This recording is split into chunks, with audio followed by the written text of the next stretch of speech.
We will be, just stick with me. Are you ready to fight back?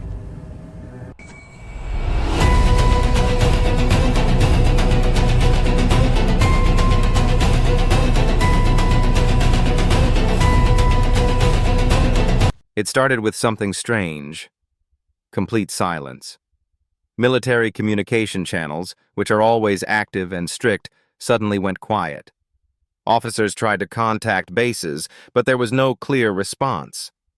At first, it looked like a technical issue, but within minutes, that explanation no longer made sense. Across multiple locations, soldiers were not responding the way they normally do. Some messages were delayed, others never reached at all. Command centers began to feel something was wrong, but they did not yet understand the scale of it. What looked like a small disruption was actually the beginning of something much bigger. A system built on discipline was slowly starting to lose control from inside. Part 2.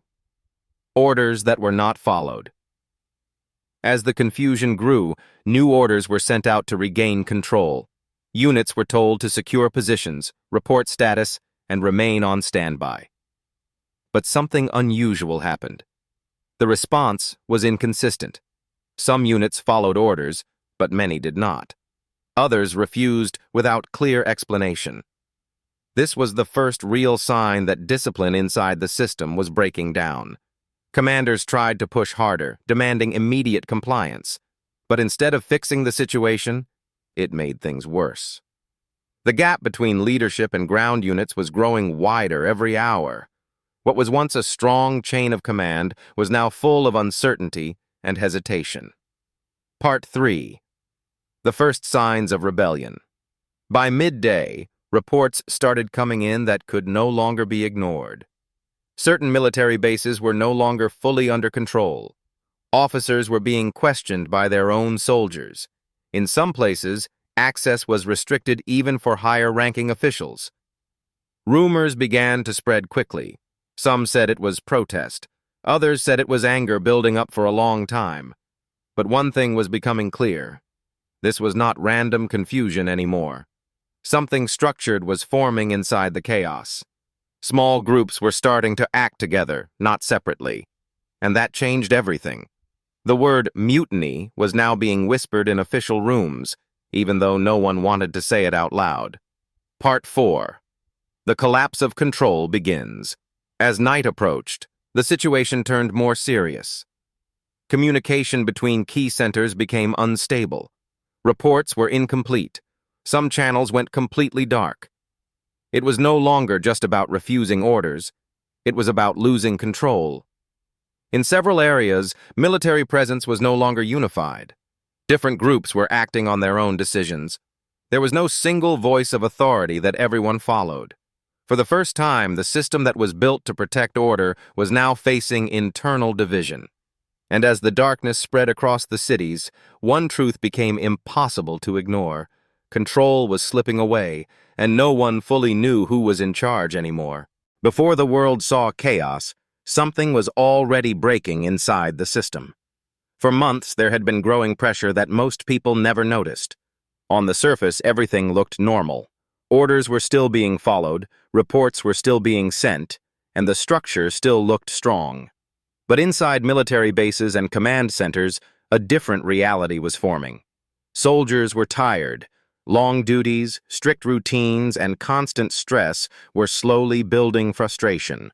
It was not one big problem, but many small ones adding up over time. Most of these voices were never heard outside. Complaints were written, discussed quietly, and often ignored. And slowly, that silence turned into frustration. Part 2. Broken trust. Inside the system. Trust is the base of any strong military structure. But here, that trust was starting to weaken. Many lower-ranked soldiers felt they were being ignored by higher command. Decisions were made far above them, without explanation or discussion.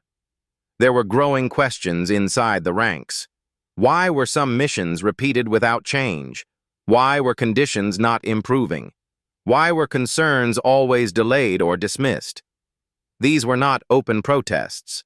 They were quiet thoughts shared between trusted colleagues, late at night, away from official ears. But even silent doubts can grow powerful over time. And when trust begins to fade, even strong systems start to shake from within. Part 3. Leadership conflicts behind closed doors. At the same time, there were tensions at the leadership level as well. Senior officers were not always in agreement. Some wanted strict control and discipline. Others believed changes were needed to maintain stability. These disagreements were not public. They happened behind closed doors, in private meetings and internal discussions. But their impact was felt across the entire system. When leadership is divided, confusion spreads downward. Orders become unclear, decisions take longer, and those on the ground begin to feel the uncertainty. Slowly, the gap between command and execution was becoming wider. Part 4. The warning signs. Nobody acted on. There were early signs that things were getting worse. Small incidents began to appear, delayed responses, hesitation in following orders, and isolated arguments inside units. None of these seemed serious at the time. Reports were written and sent up the chain, but many were marked as low priority. It was believed that things would settle down on their own.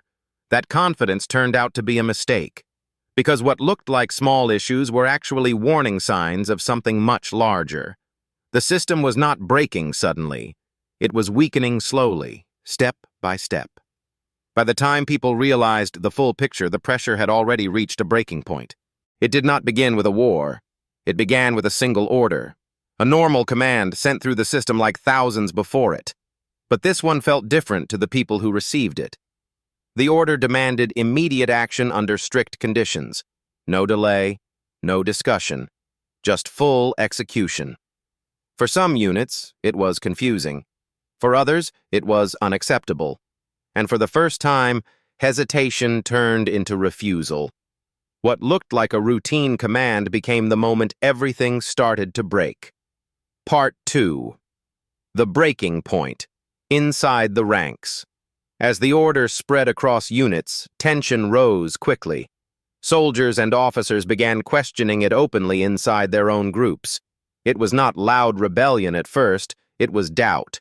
Some said the order was too extreme. Others believed it ignored basic safety and ground reality. A few tried to follow it, but even they felt the pressure building around them. Then came the moment that changed everything. Some units simply refused. Not delayed, not unsure. Fully refused. That refusal sent shockwaves through the command structure. Because this was not confusion anymore. It was resistance. Part 3. Arrests that made everything worse. Instead of calming the situation, the response from higher command made it worse. Officers who refused or questioned the order were detained.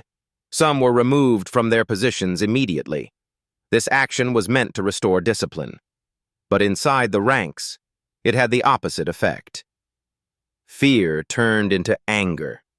Anger turned into unity. Soldiers began to feel that their voices were not just ignored. They were being punished. And once that belief spread, control started slipping faster than anyone expected. Part 4. The moment the system broke. Then came the critical moment. Communication started failing completely. Some bases stopped responding. Others sent unclear or broken messages. A few channels went silent without explanation. And in one key location, a major military base changed control internally. Not from outside attack, but from inside decision. That was the true spark. From that moment, everything moved quickly. The system was no longer stable. It was splitting into different directions at once. What started as one disputed order had now become something far bigger, the beginning of a full mutiny spreading through the structure. And there was no turning back.